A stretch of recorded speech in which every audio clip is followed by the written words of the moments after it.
Brian Kelly explains why Harold Perkins is returning in 2025 and the freshman practicing with LSU for the bowl game. It's Locked on LSU. Let's go.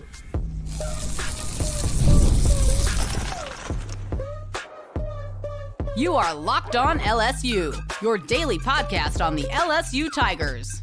Part of the Locked On Podcast Network, your team every day. Okay, let's get it. It is Locked on LSU, your team every day. I'm your host, Matt Moscona. Thanks so much for making us your first listen. We're free, available wherever you get podcasts, of course, on YouTube as well. So please subscribe. Tiger basketball gets a big win over Mississippi Valley. We'll talk about that out of obligation in just a second. But as LSU now is just a day away from playing Baylor in the Texas Bowl, Brian Kelly over the weekend had an opportunity before one of the Kinder's Texas Bowl pre-bowl festivities, the rodeo there, to meet with reporters and discussed a lot. He did discuss Baylor and bowl prep and the three freshmen, DJ Pickett, Harlem Berry, Damian Shanklin, who are practicing with the team right now in advance of the bowl game. We'll get to all that. But this was also the first time that Brian Kelly met with reporters since the announcement that Harold Perkins is returning for 2025. And naturally, there were a lot of questions about that. And Brian Kelly first was asked why Harold Perkins made the decision to come back. Well, I think Harold will probably get into more detail. But, each player that makes decisions relative to whether they stay in college or go to the NFL has now other things that they can consider, right? I'm going to the NFL because financially it's the best situation for me is no longer the only reason. Revenue sharing is right around the corner. It now becomes finishing off, what you started. And I think Harold has a feeling as though he wants to finish the right way. He got his season cut short with an injury, and now he gets to have one more shot at it. And so in years past, you didn't have that, right? You had to kind of go where, the finances led you. Now he's got revenue sharing and an opportunity to write the story that he wants to write. Also interesting that Brian Kelly said revenue sharing, not NIL. Keep in mind that NIL revenue sharing are very different things. Revenue sharing is as we're estimating here, $13.5 million that LSU athletics is going to be able to share with the football team. It's going to be about $20.5 million for the entirety of the athletic department, or for all the athletic programs, the student athletes. But as we estimate, about $13.5 million of that will go to football. So Harold Perkins will have his portion of that, which might be better than a day 3 rookie salary. What if he goes undrafted? We've seen that before from guys who were highly thought after, but they suffer some type of injury, come back to LSU, play, make money, prove the knee's good. It's a different world, and that is one of the things that works to the student athlete's benefits. Now, why Harold Perkins returned is kind of obvious. He can make money from NIL. He can make money from revenue sharing. He can put out good film, prove he's healthy, and then increase his draft stock and come back playing a great team and have a chance to win a championship. All that makes a lot of sense. Well, what does having Harold Perkins back mean for the defense in 2025? Certainly puts us in a position now where you add another athlete to our defense. As you know, we've been very aggressive in building our roster. You add another player like Harold to that defense and gives Blake another weapon to do some things defensively that I think will only enhance who we are as a football team.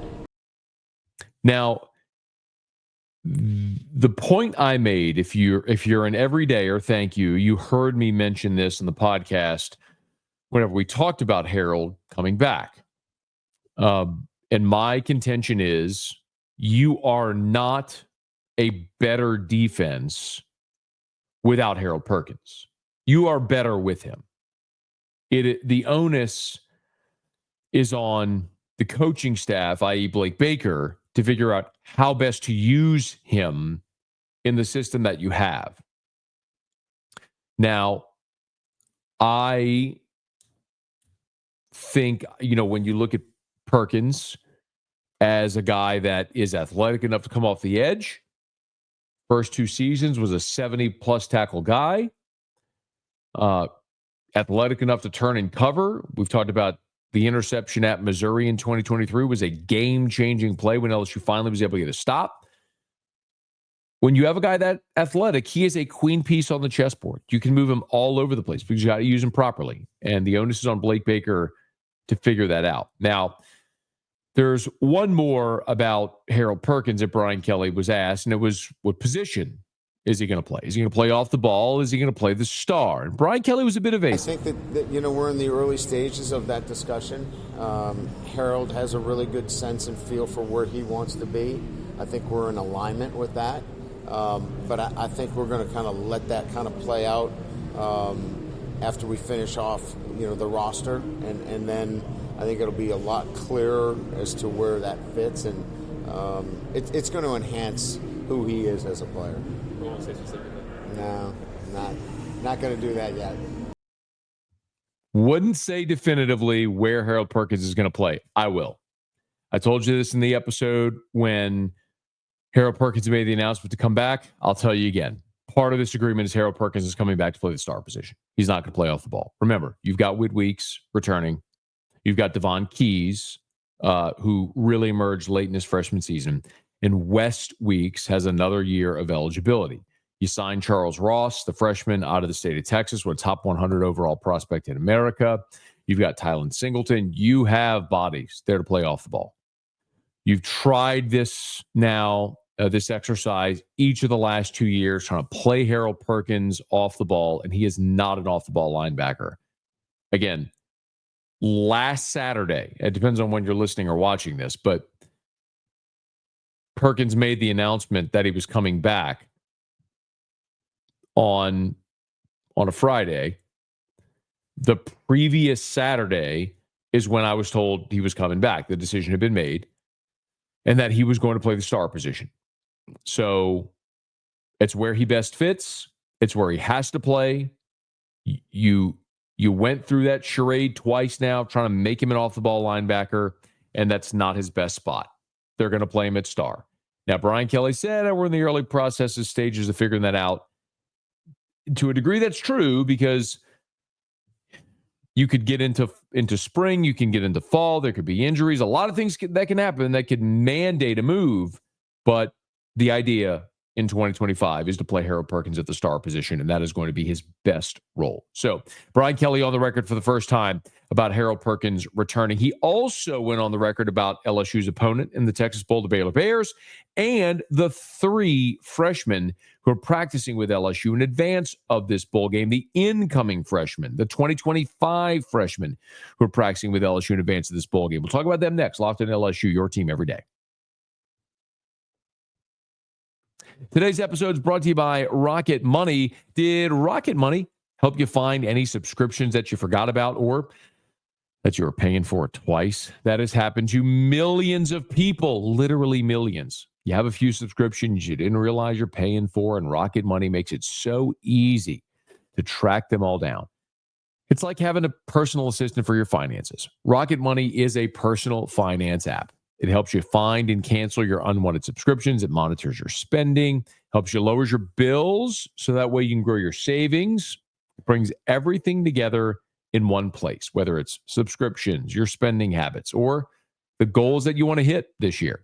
Rocket Money has over 5 million users and has saved a total of $500 million in canceled subscriptions, saving members up to $740 a year when using all of the app's premium features.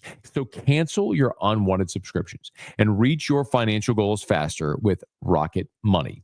Go to rocketmoney.com/lockedon today. That's rocketmoney.com/lockedon. rocketmoney.com/lockedon. So Brian Kelly, when he met with the media for roughly 6 minutes or so, talked a good bit about Harold Perkins, but he also was asked about the opponent, the Baylor Bears, that LSU is going to take on Tuesday. And of course, former LSU defensive coordinator Dave Aranda and his squad, who started the season 2-4, was really in dire straits, but won 6 straight to finish the season to wrap up 8-4 and punch their ticket to the Texas Bowl to play LSU. Well, first of all, a team that's won, I think 6 in a row presents a challenge because they believe they're going to win. The game is such an interesting one in that momentum, belief, confidence all plays a role when teams are fairly equal, and that's what the case is. They're equal teams. All those things that I just mentioned play a role. So you're playing a team that believes that they're going to win, and they've won close games. They've won games that for them, they hadn't won at home in a long time. They've gotten all of that out of the way. So that's probably the biggest challenge. It's interesting because this game opened whenever it was first announced with LSU as a 3-point favorite. Now, here on the eve of the game, it's gone all the way to Baylor. As I look at it right now, Baylor minus 3.5. So we have seen nearly a touchdown swing, 6.5 points in this game from the odds makers as more and more people are betting Baylor. And it kind of makes sense. Baylor doesn't have opt-outs. LSU's got a bunch, in particular on the offensive side. You got, 3 offensive linemen that have opted out of this game. So you'll have, 4 linemen in new spots. 3 of your top 4 pass catchers have opted out of this ball game. Yes, you have Garrett Nussmeier back. Yes, you have Caden Durham. Yes, you have Aaron Anderson, but there's no Kyron Lacey. There's no CJ Daniels. There's no Mason Taylor. There's no Will Campbell. There's no Emory Jones. There's no Garrett Dellinger. You are razor thin offensively, and that is a bad Baylor defense. So the hope is that you can take advantage of a bad Baylor defense with Garrett Nussmeier there, even with a little bit of a limited offense. Baylor allows 35 points a game. They're one of the worst defenses in college football this year, at allowing 35 points per game. As a matter of fact, that scoring number, the 35, it's 34.7 to be exact. But forgive me. Their offense is 34.7 points per game. The defense allows 25.3 points per game. That's 68th in the country. So, I mean, you're right there actually in the bottom half of college football in scoring defense, just in the lower half of college football in scoring defense. So there's plays to be made, there's points to be had for LSU, but you got to be able to make those plays against a bad defense. So the question is, how much do those opt-outs limit LSU offensively? How much does that maybe benefit Baylor, who's been really bad on the back end this year? When you flip it around, LSU's got just about everybody playing defensively, but LSU hasn't been really a great defense this year. This is an LSU defense that, is allowing 23.8 points per game, so 24 points per game. So you're talking about pretty comparable teams defensively, but this is a Baylor offense that has everybody there for it against a subpar LSU defense, and you've got a Baylor offense with everybody there against a subpar LSU defense. And you flip it, it's a LSU offense minus some people against a Baylor defense that's not very good, but how do you make it all make sense? So we'll all wait and see, but it's understanding why the line has moved that way in favor of Baylor. Now, one thing that I believe to be true, and it's just the result of the game for LSU is, I don't want to say wholly inconsequential, because I do think you win the game, you have some good vibes going into the offseason, you get to 9-4 is better than 8-5. That's just objectively true. Look at Texas A&M. They were 8-4. They lost their bowl game to SC. It just feels different. But of greater import is finishing off this portal class and then also seeing 3 freshmen practicing with LSU: DJ Pickett, Harlan Berry, and Damian Shanklin, the edge out of the state of Indiana. All early enrollees that are going through bowl practices with LSU. Now, there will be 16 freshmen going through spring that will be early enrollees, but 3 of those are already with the team. And Brian Kelly talked about those guys practicing with LSU right now. I think it's a great advantage. It gives you a great insight, from our perspective of, where they're going to fit, but it helps them immensely as they go into the off-season program and know what they need to walk. Look, they were the biggest and best players of their high school teams by far. Then they come in here and they're like, everybody looks like me, or kind of. And now that they can go into the off-season program and go, I need to really get after it because I want to be that guy that I was in high school. I want to do that here in college. So I think it's a great thing, and we're fortunate that we've got 3 guys that are with us, Damian Shanklin, Harlan Berry, and DJ Pickett. All 3 of them are with us. And really, it's a great advantage for those kids. It is advantage. Just think of it this way. It's December, and those guys are practicing with LSU. So they'll go through these dozen bowl practices. They'll start the spring semester. They'll go through a full spring, play in the spring game.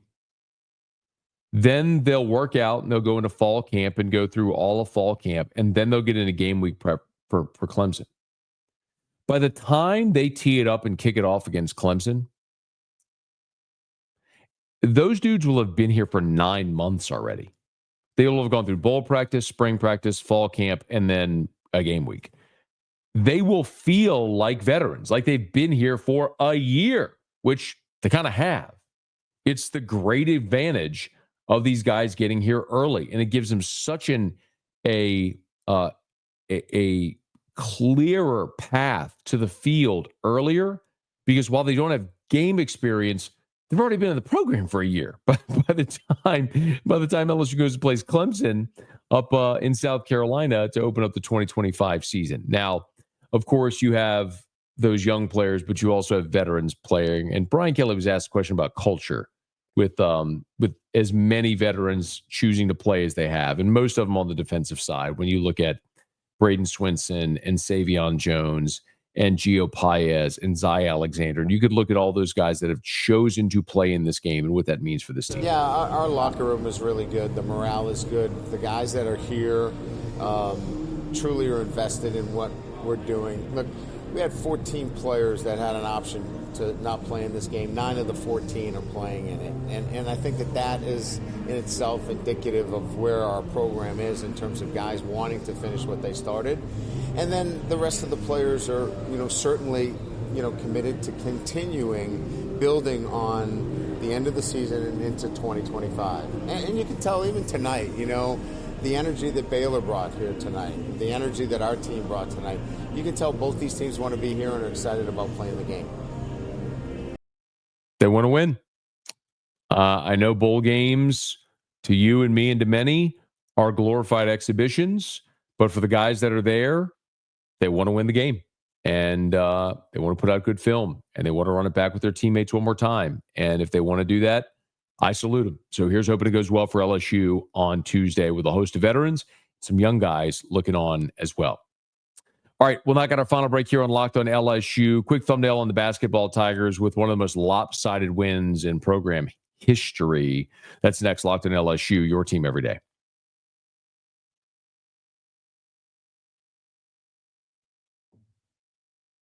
All right, so the basketball Tigers wrapped up pre-conference play on Sunday night, and they absolutely eviscerated Mississippi Valley. We told you of the 364 teams that play Division I men's basketball, Mississippi Valley's net rating is 364th, dead last. This is an awful basketball team. And LSU beat Mississippi Valley 110-45. Let me say that again. LSU beat Mississippi Valley 110-45. The great Todd Politz over with LSU Athletics, who's just a stat guru and has every bit of context you'll ever want to know, pointed out that the 42-point halftime lead is the largest on record. That dates back to the 1951-52 season. LSU led Mississippi Valley 55-13. 55-13 at the half. The previous high was Southwestern Tennessee. December 8th, 1952, LSU led by 41. It was 61-20 at the break. LSU won that game 124-33. Won the second half by a program best 50 points. In this game, LSU led at half 55-13. And they were just absolutely relentless. The Tigers win, scoring over 100 points, 65-point margin of victory, the largest since LSU beat Grambling back in 1999, the third biggest against a Division I opponent in program history. We could talk about all of these accolades. Cam Carter had 11 points in the first 6 minutes. He ended up hitting 5 3-pointers, scoring 23. Victorious Miller, the freshman phenom, had 20 points in the game as well. Jordan Spears, Damian Collins each had 15 points for the Tigers. LSU shot 66% from the field and made 12 3-pointers. Really, the only thing that we wanted to see in this ball game, like we talked about, was go play clean. Go play clean. And by and large, LSU was able to do that. Just 6 turnovers in the game. There were 17 turnovers for Mississippi Valley, and you kept the fouls down as well. Just 9 fouls for LSU in the ball game, and LSU ultimately led. Its largely was 65 points, which was the final margin there. As LSU won 110-45. So LSU beats Mississippi Valley. The Tigers move to 11-2. They are done now with the pre-conference at 11-2 overall. The next time out will be on January the 4th against Vanderbilt. That will be at the Maravich Center. And January the 4th is coming up on Saturday. They'll play that game at 3:30. It'll be an ESPN2 matchup. And look, you look at ESPN's FPI, they give LSU a 64% chance of winning that game. The odds makers don't have a line on this game yet, but Vanderbilt's 11-1 overall. I can't say that they necessarily have a great win on the docket, but they did win at Virginia Tech. They've beaten TCU. They beat Cal. So we got 3 Power 5 wins already. Vanderbilt will play UNO, incidentally, a team that LSU blew out on Tuesday. So that'll be their final pre-conference game before they head to Baton Rouge on Saturday. But we've done this song and dance enough where when we look at LSU, the goal this season is, how do you get into the NCAA tournament? Well, the key is you got to find a way to get to 20 wins. And that's going to mean right now at 11-2, you're going to have to get to 500 in conference play. And that's going to be really challenging. LSU's net ranking right now is 54th in America. And that's plenty good enough to get you in the field if the wins are there. But Auburn is the number 1 net ranking team. Tennessee is number 2. Florida's number 4. Alabama's number 8. Mississippi State 14. I mean, A&M 22. Kentucky 24. Georgia 28, Texas 31, Vanderbilt, who you'll play on Saturday, is number 35 in the net, Ole Miss 39, Oklahoma 41, Arkansas 43. You get my point? Missouri 47. I mean, you think LSU is faring well, but down at 54th, they're the bottom of the league. So you got to make hay in conference. You got plenty of awesome opportunities against high net ranking teams. You're going to have to find a way to get to 500 conference play. If this team can grow and develop and get to 500, you're an NCAA tournament team. You'll hear your name called on Selection Sunday.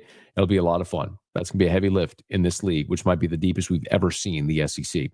Tigers win their pre-conference finale against Mississippi Valley in blowout fashion.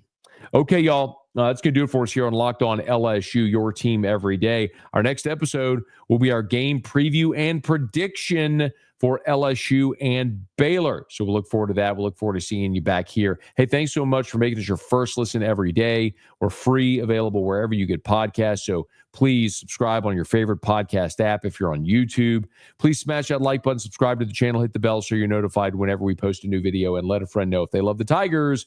We got you here every single day for Locked On LSU, your team every day.